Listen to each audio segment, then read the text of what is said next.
तद्विप्रासो विमन्यवो जागृवागुं सस्वमिन्धते विष्णोर्यत्परमं पदम् अनन्तरायाय सर्वस्तोमोदिरात्र उत्तममहर्भवति सर्वस्याप्यै सर्वस्य जित्यै सर्वमेव तेनाप्नोति सर्वं जयति। सर्वम जयति विद जय घोष से समापन करते हैं। सर्वम जयति। जय श्रीमान। To His Holiness Bhakti Charu Maharaj.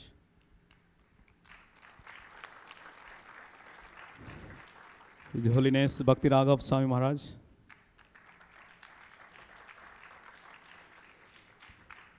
His Grace Vaiseshika Prabhu. His Grace Basugas Prabhu. Yeah. Ajay Singhal Prabhu. And also we are honoring His Grace Balabhadra Prabhu. He is the head of the cow department in ISKCON. Yeah. Yep. Yep. ले लो Prabhu. Prabhu disciple को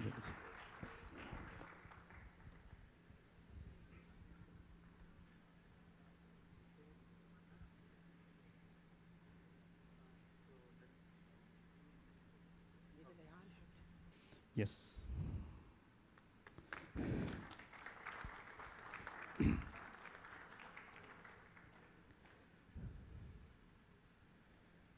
Thank you very much. Thank you for also coming and really chanting. Very nice, beautiful prayer to have one of them. So I would like to invite our next speaker, His Holiness Bhakti Charu Swami. So Bhakti Charu Swami has been our ISKCON Governing Body Commission Executive Committee Chairman. He was there. And also he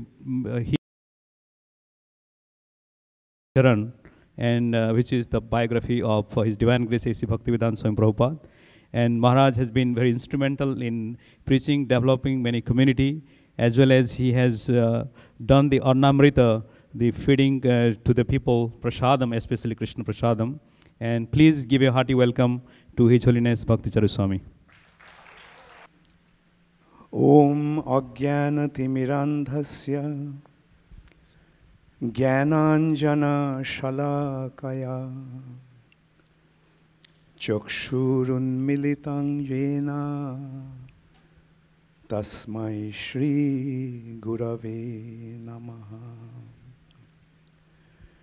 Nama Om Vishnu Padaya Krishna Pristhaya Bhutale Srimate Bhakti Vedanta Swami Niti Namine.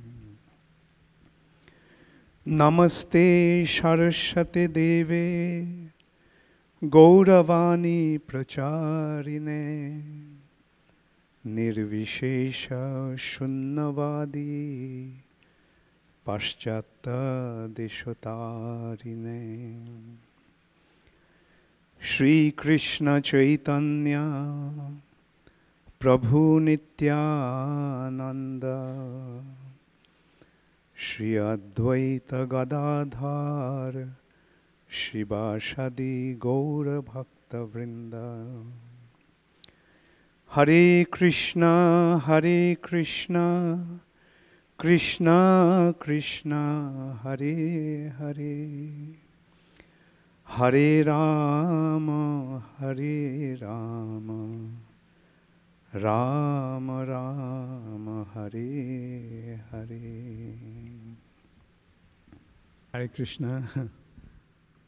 Thank you all very much for giving us this opportunity to come here and remind everyone about this very important aspect of human civilization. First of all, I want to thank Krishna Purushottam Prabhu for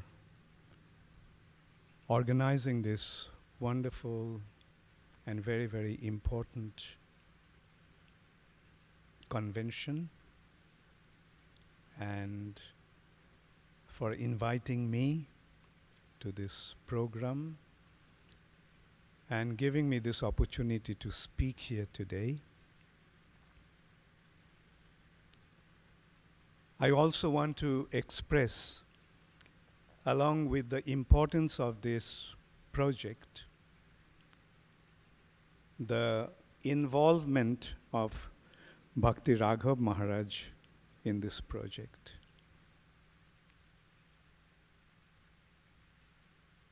Because I know Bhakti Raghav Maharaj from the very beginning of my involvement in ISKCON, and I had seen how committed and how tenacious he is when he gets involved in something.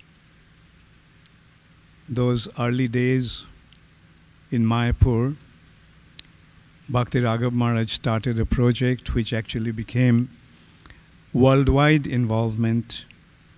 That is the Namhat project. It was started by him.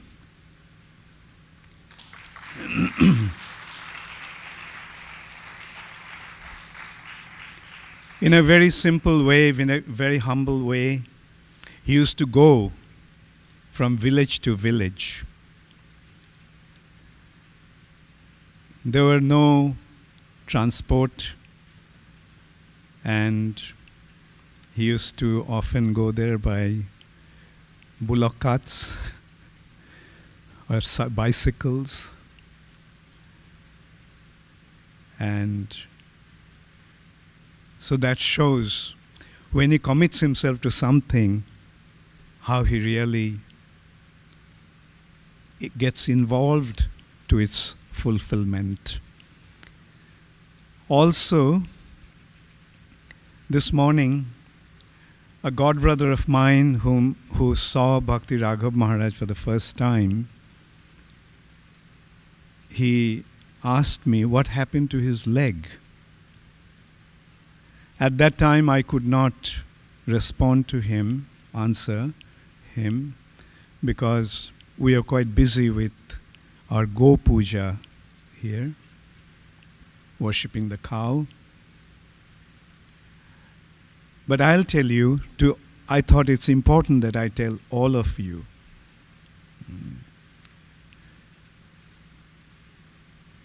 In Mayapur, once the dacoits attacked our temple.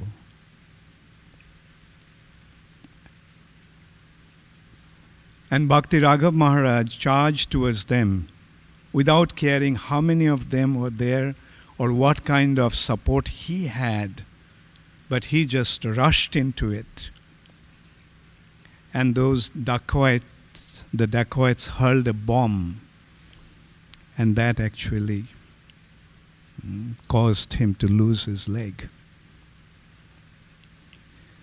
So that shows these two incidents, I'm confident, is good enough to make you recognize what kind of a personality he is.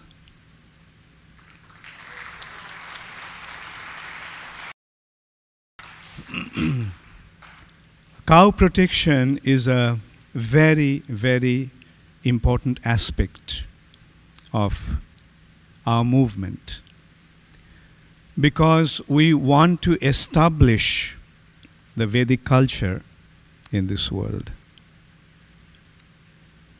Srila Prabhupada couldn't do very much about establishing this aspect of Vedic culture, that is Go Brahmana Hitayacha. The basic foundation of Vedic culture is Go, that is cow, Brahmana, the intelligent class of people,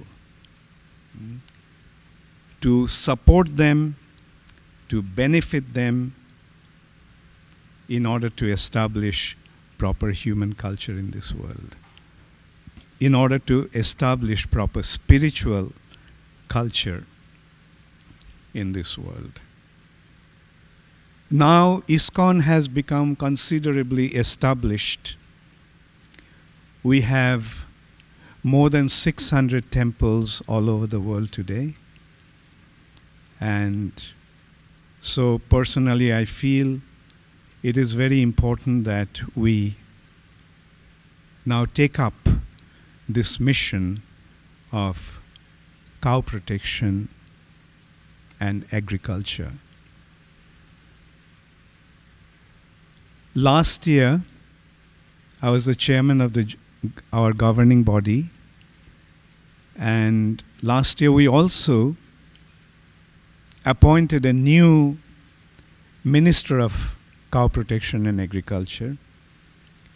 Previously, Balabhadra Prabhu used to be the Minister for Cow Protection and Agriculture, who is sitting here now.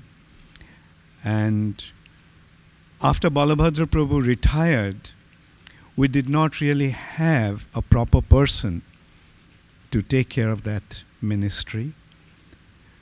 We were searching, we considered different individuals, but finally we found somebody, a devotee from Brazil, who spent considerable amount of time in the United States and also in India. And we found that he was very committed to his mission. And that's why I felt that he needs a lot of support, and I assured him that I would give him that support that he needs. And that's how I actively got involved in cow protection culture since last year. And we had a meeting in our farm community, as Bhakti Raghav Maharaj mentioned, the first farm community that Srila Prabhupada established, New Vrindavan.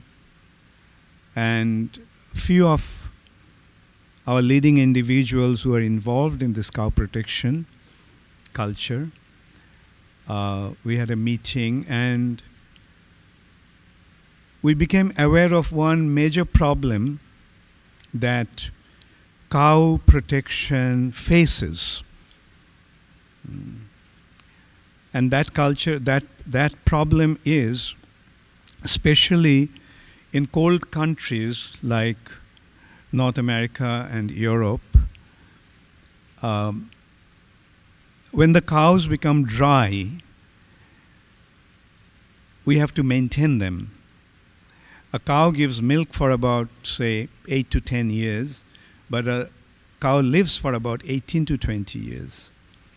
So when she stops giving milk, that means when she practically becomes unproductive, then you have to maintain them. And it becomes a very difficult job, because especially in winter, you have to keep the cows in the barn and you have to buy the fodder for them. And as a result of that, we became kind of restrained to properly take care of this mission of cow culture, cow protection, cultivation of cows. And that is why the farmers sell their cows when they become dry, because they can't maintain them, so they just sell them. We also had a talk with few farmers, and especially one of them actually told us that, look, when we are telling him, the cow is giving you milk for so many years and she's hardly taking anything from you, so why do you send them to the slaughterhouse? Can't you just maintain them? And his response was, actually all of them responded the same way, that we can't, because it becomes too expensive. And this one farmer actually told us that My heart actually aches when I sell these cows. Because over a period of time, we do develop a relationship with them. And to send them to slaughterhouse is something like sending someone who is very close to you to be slaughtered. But we can't help it.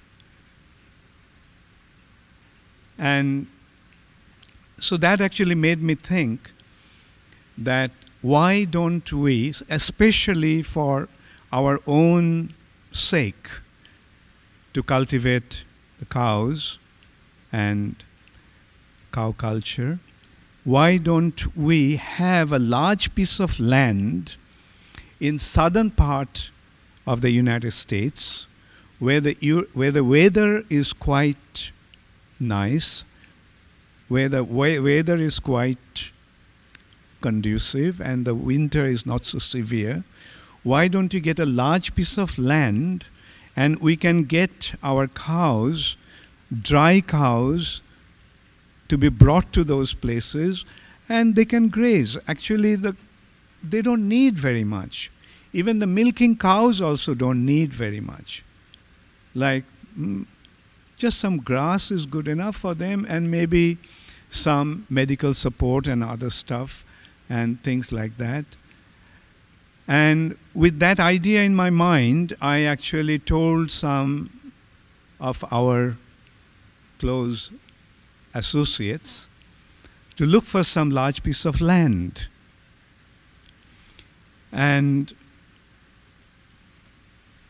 within a very short time, we got to know quite a few possibilities. But then I came across a property in Florida near Orlando. It's about 1 hour's drive from Orlando.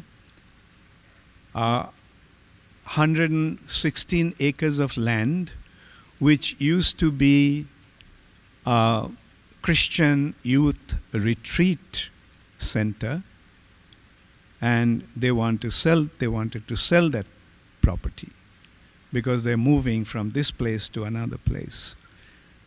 And so when I saw the place, I became very attracted because of the inbuilt facilities that were already there, like accommodation facilities and kitchen and various other facilities were already there. You can well imagine it was a retreat center, so all kinds of facilities were there. So we acquired that property, and the idea is to develop a facility for dry cows to come, to be brought in there and take care of them. And so that is how I got involved quite actively in this mission. And also we are negotiating with another property in Louisiana, about 600 acres of land, which can be also used for protecting the cows. The mission here is actually try to stop the cows from being sent to the slaughterhouses and support our own farm communities to go ahead full pelt in this cow protection and Goshala culture, without any hesitation that if we keep on multiply the cows, they will become a burden.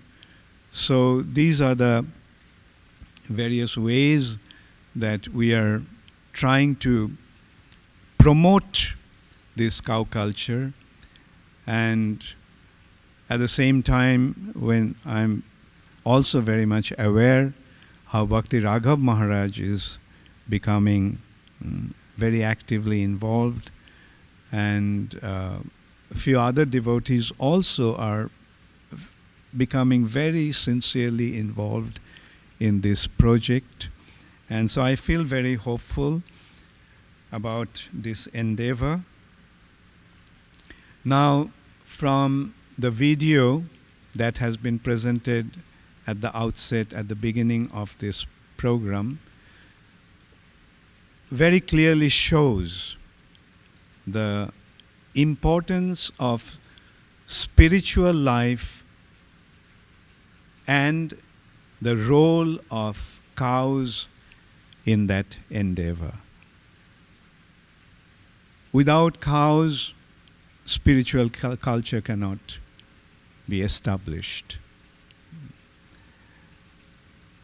The importance of cows is not only because the cows give milk and other such benefits, but the real importance of cows lies in the fact that in the topmost region of the spiritual world, which is known as Golok Vrindavan, is a Golok, is a world of cows. The topmost region of the spiritual world is the world of cows, a planet of cows. There, the inhabitants of that planet, of that region, are Gopas, meaning those who maintain the cows. And the Supreme Personality of Godhead, who is the predominating moiety of that region, is Gopal, who maintains the cows. He is Govinda, who gives pleasure to the cows. So we can see that the spiritual domain, spiritual world, has different regions actually. In generally, the spiritual world is known as Vaikuntha. But beyond Vaikuntha is Vrindavan. And in Vrindavan, the Supreme Personality of Godhead is engaged in tending cows. That's what he does with his associates who are assisting him in this mission. Why the Supreme Personality of Godhead is so much involved with cows? Obviously, they are very dear to him. Now let us consider the Supreme Personality of Godhead very mercifully has given his own form to the human beings. Man has been created according to the image of God. This statement is from Bible is in perfect sync, in perfect harmony with the Vedic understanding. The Supreme Personality of Godhead is not four-handed in his original form, not two-handed or thousand-handed, but two-armed. This two-armed form of the Lord is his original form, which is considered to be his Swarupa. And he has given this form to the human beings. In that respect, we can also consider in Vaikuntha, the Supreme Personality of Godhead as Narayan is four-armed. And that form has been given to the Devas in the heavenly planets. Higher than the earth planet is the heavenly planet. And the residents of the heavenly planet the devtas, the devas, are four-armed. Whereas in the earth planet, the human beings are two-armed, and this form is identical to the form of the original form of the Supreme Personality of Godhead. And while he bestowed this mercy to the human beings, he has sent the cows to this planet to have a perfect harmony between each other. And that is the secret of the ultimate prosperity. In a way, we can see that the cows are providing us the milk. What does milk do? In that respect, we can consider that meat actually benefits or builds muscles. Meat builds muscles. But milk builds brains, nourishes the brain. Milk also nourishes the bones. The bones and brain, these two factors are most important for the human structure. And this support is coming from cow's milk. When we take milk, or when we depend on cow's milk, the brain substance gets nourished. Milk, cows make milk. Milk nourishes brain. Milk makes good brain.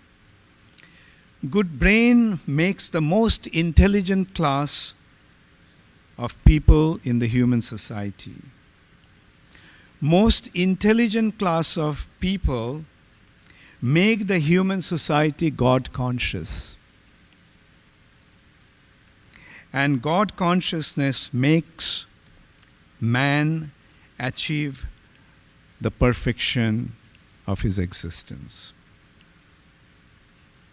The ultimate perfection of human beings lies in his development of spiritual culture. That means establishing his loving relationship with the Supreme Personality of Godhead. So this way we can see the link between the milk and the perfection, or the cow and the perfection of human existence. Vaisheshika Prabhu and Bhakti Raghav Maharaj also in their presentation made this point also very clear from another perspective. Like Vaisheshika Prabhu pointed out that Jag annad bhavanti bhutani parjannad anna sambhava jagyad bhavati parjanya jagga karma samudbhavaha. Annad bhavanti bhutani. The living entities survive by eating food, anya. The food is generated due to rain. The rain is caused by yajna, spiritual offering to the Supreme Personality of Godhead. And therefore, the human beings must be involved in performing sacrifices, yajna. Bhakti Raghav Maharaj also gave a very beautiful analogy in the similar line. Due to rain, grass grows. Human beings don't have any need for grass as such. But the cows eat the grass. And they convert this grass. This also was the presentation of Vaisheshika Prabhu, that to the cows, grass is like nectar. And then they transform grass into the real nectar, which is milk. Milk is actually nectar. The Sanskrit word for nectar is amrit. Amrit means the substance that defies death. Of course, in this material nature, death cannot be completely defied, but death can be thwarted. Death can be countervailed by taking milk. That means milk gives longevity and healthy life.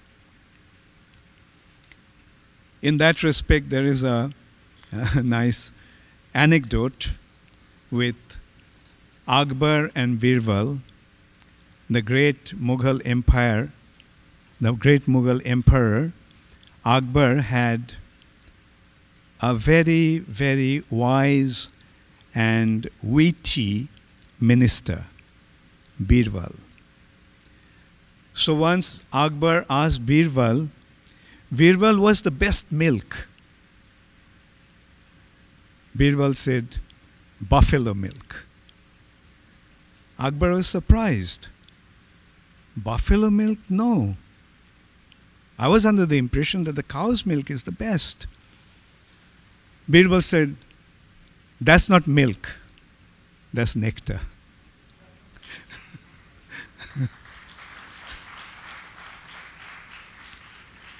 So this is how the cow's milk benefits us.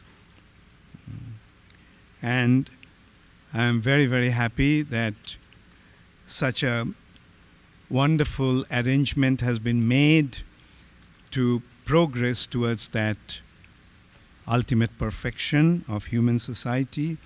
And I'll end with a portion of a poetry that I came across recently, written by an English lady from Leicester. It reads, in unmarked slaughterhouses, the madness continues.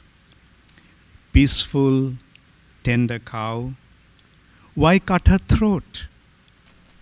Haul her in a trailer, stun, restrain, shoot, dismember her, rip off her skin. She eats only grass, useless to humans, gives milk, yogurt, butter, curd.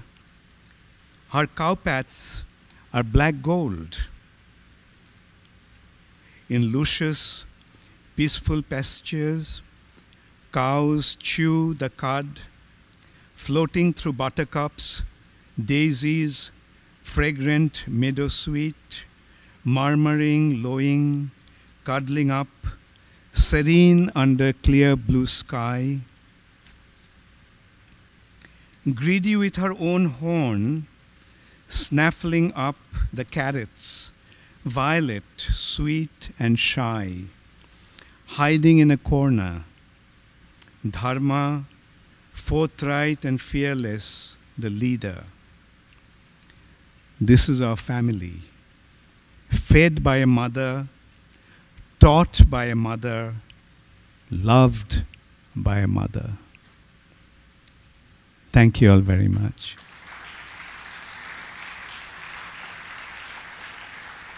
Thank you very much, Maharaj. So, could you be in the stage for a minute? Actually, Sri Ram Prabhu, I got hold of him. He needs to explain, and we'd like to invite His Grace Vaisheshika Prabhu, going to offer. By the inspiration of Maharaj and all the Vaishnavas, we are here, did a cloth making. It's called Amshu in Sanskrit. Basically, this is grown by devotees. It's called Indian cotton, and it's handmade, hand woven. It's naturally dyed. So, request Vaishesh Prabhu to take it.